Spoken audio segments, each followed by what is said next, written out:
আচ্ছা, আনন্দের বিষয় এটা যে আগামীকাল সুপার কাপ ফাইনাল এবং একটা ধামাকাদার রবিবারে আমরা সুপার কাপ ফাইনাল দেখতে চলেছি। একটা ব্লকবাস্টার সানডে এবং সেখানে মুখোমুখি এফসি গোয়া এবং অবশ্যই ইস্টবেঙ্গল। কিন্তু আমাদের ভারতীয় ফুটবল ফ্যানেদের জন্য আগামীকালের দিনটা যেমন খুব এনজয়িং একটা ডে, কিন্তু পরশু দিন থেকে আমরা মোটামুটি প্রায় সমস্ত সমর্থকই যে ক্লাবকেই সমর্থন করুক না কেন, তারা একই জায়গাতে এসে দাঁড়িয়ে যাব। কেন?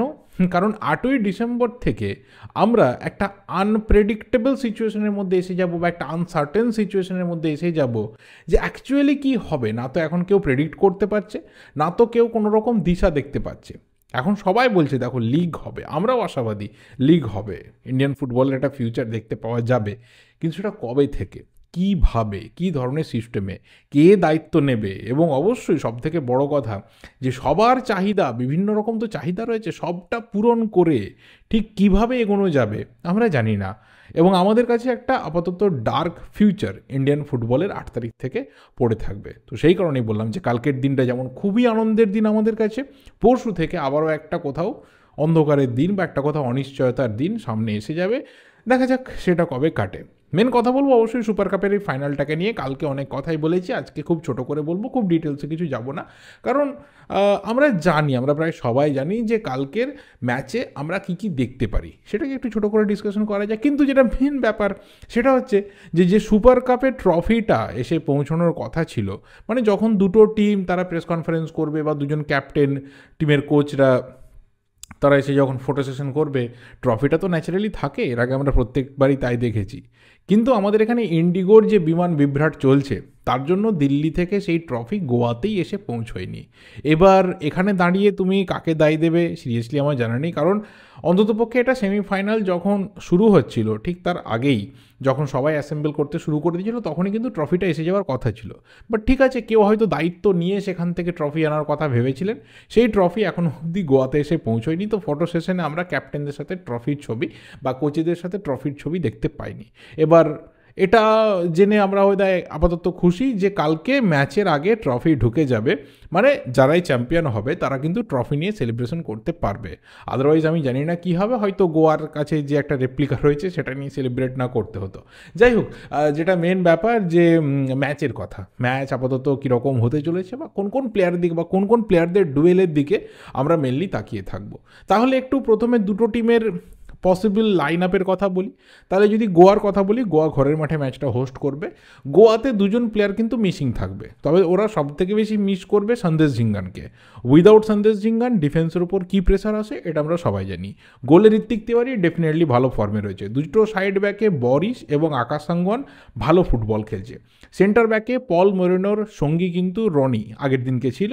এবার দেখা যাক সেই রনি ফাইনাল খেলে কিনা, নাকি অন্য কাউকে সেই জায়গাতে ট্রাই করা হয়, বা ডেভিড টিমরকেও নিয়ে চলে আসা যেতে পারে, যে ডবল বিদেশি সেন্টার ব্যাক নিয়ে আসা হলো, সেখানে মাঝমাঠে আরও একজন ইন্ডিয়ান প্লেয়ারকে ঢোকানো হলো। কী ইকুয়েশন থাকে সেটা দেখা যাক। মাঝমাঠে অবশ্যই ডেভিড টিমর রয়েছে, আয়ুষদেব ছেত্রী রয়েছে এবং তার সাথে ইস্টবেঙ্গলের প্রাক্তন প্লেয়ার বোরহা রয়েছে, যে বোরহা এর আগে গোয়ার জার্সিতে ইস্টবেঙ্গলের এগেনস্টে একটা হ্যাট্রিকও করেছিল। তো ইস্টবেঙ্গলকে দেখতে পেলেই কিন্তু বোরহার একটা অন্যরকম খেলা শুরু হয়ে যায়। কালকে চ্যালেঞ্জ তো ডেফিনেটলি থাকবে, কার সাথে মেন চ্যালেঞ্জ হতে পারে আসছি সেই প্রসঙ্গে পরে। এবং আপফ্রন্টে অবশ্যই বরিশ রয়েছে, ব্রাইসন রয়েছে, তার সাথে হাভিয়ার সিবেরো টোরো রয়েছে, আরও একজন ইস্টবেঙ্গলের প্রাক্তনী প্লেয়ার, এবং তার সাথে ড্রাজিচ রয়েছে, যাকে কিন্তু উইংয়ে যথেষ্ট পরিমাণে সাবলীল লাগে।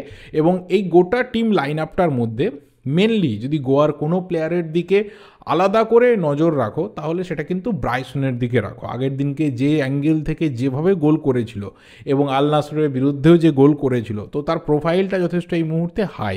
তাকে ইস্টবেঙ্গল ডিফেন্স অলওয়েজ কিন্তু চোখে চোখে রাখবে। ইস্টবেঙ্গলের কালকে পসিবল লাইন আপ হতে পারে, গোলে অবশ্যই প্রভুসেকন সিঙ্গিল, এখনও অবধি খুব একটা টাফ এক্সাম বা খুব একটা টাফ কম্পিটিশনের মুখে পড়েনি, যথেষ্ট ভালো ফুটবল খেলছে। দুটো সাইড ব্যাকে রাকিব এবং জয়গুপ্তা এফসি গোয়ার প্রাক্তনী, এবং তার গেম টাইমের অভাবে সে গোয়া ছেড়ে ইস্টবেঙ্গল জয়েন করেছে। ইস্টবেঙ্গল এসে যথেষ্ট ভালোভাবে নিজেকে মানিয়ে নিয়েছে এবং কোচও তার উপরে কিন্তু ভরসা করছে। এবং কালকের ম্যাচটা জয়গুপ্তার জন্যও কিন্তু একটা চ্যালেঞ্জিং বা একটা প্রেস্টিজিয়াস ম্যাচ হতে চলেছে। তাকেও প্রমাণ করতে হবে যে সে ইস্টবেঙ্গলে গিয়ে একদমই ঠিক করেছে এবং নিজের দলকে ট্রফি জেতানোর ক্ষেত্রে একটা অগ্রণী ভূমিকা সে পালন করছে। দুজন সেন্টার ব্যাকে এই মুহূর্তে ইন্ডিয়ান ফুটবলের বেস্ট বা ওয়ান অফ দ্য বেস্ট, এখন বেস্ট বললে সেটা বিতর্কিত হয়ে যেতে পারে, one of the best Indian and foreigner centre back pair সেটা হচ্ছে কেভিন সিবিএ এবং তার সাথে আনোয়ার আলী। অসাধারণ একটা জুটি, এবং এই জুটি কিন্তু ইস্টবেঙ্গলকে এই মুহূর্তে ডিফেন্সে যথেষ্ট সলিডিটি দিচ্ছে। মাঝমাঠে অবশ্যই যার কথা আলাদা করে মানে বলার দরকার নেই, কিন্তু ইস্টবেঙ্গলের এই মুহূর্তে অন্যতম গুরুত্বপূর্ণ প্লেয়ার ডিফেন্সিভ মিডফিল্ডে অবশ্যই মোহাম্মদ রশিদ। তার একটা আলাদাই লেভেলের ফুটবল আমরা দেখছি, আগের দিনকে আমরা গোলও দেখেছি।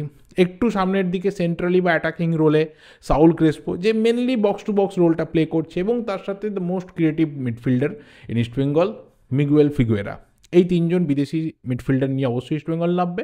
আপফ্রন্টে ডেফিনেটলি নাওরেম মহেশ সিং, আগের দিনকে খুবই অ্যাভারেজ বা শো পারফরমেন্স ছিল, তার থেকে অনেক কিছু এক্সপেকটেশন থাকবে ইস্টবেঙ্গল জনতার। এবং তার সাথে লেফট উইংয়ে বিপিন সিং, তারও কিন্তু খুবই অ্যাভারেজ পারফরমেন্স ছিল, একটা পেনাল্টিও কনসিড করে ফেলে তার জন্য ইস্টবেঙ্গল। এবং সেন্টার ফরওয়ার্ডে ফিরছে কিন্তু হামিদ আহাদাদ। এটা ইস্টবেঙ্গলের একটা পসিবল লাইন আপ কালকের ম্যাচে। এবার যে কটা ডুয়েলের দিকে বা যে কটা মোটামুটি মাঠের মধ্যে ফাইটের দিকে আমরা তাকিয়ে থাকবো, তার মধ্যে সব থেকে যেটা মেজর ডুয়েল হতে যাচ্ছে, যেটা আমার খুব পার্সোনালি মনে হচ্ছে, সেটা হচ্ছে এক আনোয়ারের সাথে ব্রাইসনের একটা ডুয়েল ডেফিনেটলি থাকবে। কারণ হাভিয়ের সিবেরো টোরোর থেকে আপফ্রন্টে কিন্তু ব্রাইসন অনেক বেশি থ্রেট ইস্টবেঙ্গলের ওপর ক্রিয়েট করবে, এবং সেই জায়গাতে আনোয়ারের ওপর কিন্তু দায়িত্ব থাকবে। আর উল্টো দিকে যদি বলি, তাহলে অবশ্যই কিন্তু আরও একটা প্লেয়ার, সেটা হচ্ছে বোরহা হেরেরা, তার সাথে কিন্তু রাকিব, বা অনেক বেশি করে আমার মনে হয় যে মোহাম্মদ রশিদের একটা ডুয়েল কিন্তু অলওয়েজ জারি থাকবে। অনেক কটা জোন দিয়ে বোরহা হেরেরা কিন্তু অ্যাটাক তুলে আনে, লেফট জোন দিয়ে আসে, মাঝখান দিয়ে আসে, প্রয়োজনে ডান দিক দিয়েও আসে। তো প্রত্যেকটা জায়গাতে অবশ্যই কোচের কাছে একটা নজরদারি থাকবে, এবং স্পেশালি আমার মনে হয় যে মোহাম্মদ রশিদের ওপর একটা আলাদা দায়িত্ব থাকবে তাকে রোখার জন্য। ইস্টবেঙ্গলের ক্ষেত্রে যদি বলি, তাহলে অবশ্যই নাওরেম মহেশ সিং যে কোনো মুহূর্তে ভয়ঙ্কর হয়ে উঠতে পারে উইং দিয়ে, এবং তাকে রোখার দায়িত্ব অলওয়েজ কিন্তু আকাশ সাঙ্গওয়ানের ওপর থাকবে। এবং স্পেশালি আমি আরও একটা মেগার ডুয়েলের দিকে তাকিয়ে থাকবো, সেটা হচ্ছে ডেভিড টিমরের সাথে মিগুয়েল ফিগুয়েরার। এই একটা ডুয়েল কিন্তু যথেষ্টভাবে ম্যাচের মধ্যে প্রভাব ফেলতে পারে। মানে তুমি যত বেশি করে দেখবে যে মিগুয়েল ওপরের দিকে উঠে এসে গোয়ার বক্সে বা গোয়ার আপফ্রন্টে থ্রেটটা ক্রিয়েট করছে, তখনই কিন্তু ডেভিড টিমর অনেক বেশি করে তাকে ব্লক করার বা তাকে কোথাও প্রেশার দেওয়ার চেষ্টা করবে। এই ডুয়েলটা কিন্তু থাকবে। এবং হামিদ আহাদাদ এমন একজন গোল স্কোরিং প্লেয়ার, এমন একজন সুযোগ সন্ধানী স্ট্রাইকার, তাকে কিন্তু মার্কিং করার দায়িত্ব বা তাকে চোখে চোখে রাখার ম্যাক্সিমাম দায়িত্ব পল মোরেনোর কাছে থাকবে। তবে মেনলি আমার মনে হয় যে দুটো টিমের উইং ভালো রকম শক্তিশালী, দুটো টিমের মাঝ মাঠেও যথেষ্ট ভালো ব্যালেন্স রয়েছে, আপফ্রন্টেও খেলা ঘোরানোর মতো ভালো ভালো প্লেয়ার রয়েছে বিদেশি এবং ইন্ডিয়ান প্লেয়ার মিলিয়ে। তো যথেষ্ট পরিমাণে ওয়েল ব্যালেন্সড একটা ফাইনাল আমরা দেখতে চলেছি। এবং আগেও বলছি যে যেভাবে গোয়া মুম্বাইয়ের এগেনস্টে খেলেছিল, যদি ওই ধরনের খেলা হয়, তাহলে ইস্টবেঙ্গল কিন্তু অনেক বেশি প্রেসার ক্রিয়েট করবে। আবার এটাও ঠিক কথা যে ইস্টবেঙ্গল যে ধরনের প্রতিপক্ষের বিরুদ্ধে সেমিফাইনাল খেলেছে, তার থেকে অন্তত 10 গুণ শক্তিশালী এই এফসি গোয়ার টিমটা। তো সেই ধরনের ম্যাচ তো ডেফিনেটলি হবে না, একটা হাইলি এনগেজিং, একটা হাইলি ইন্টেন্স একটা ফাইনাল হতে চলেছে। এবার দেখা যাক এর রেজাল্ট কোন দিকে যায় এবং ম্যাচ কেমন হয়। যাই হোক না কেন, সেটা নিয়ে অবশ্যই ম্যাচের পর কথা হবে।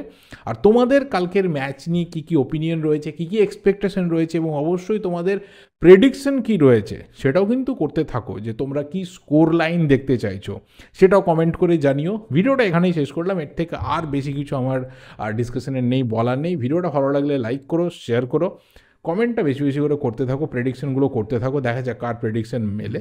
আর দেখা হবে পরের ভিডিওতে। টিল দেন অবশ্যই চ্যানেলে নতুন হলে চ্যানেলটা সাবস্ক্রাইব করে যাও। Thank you, good bye and good night.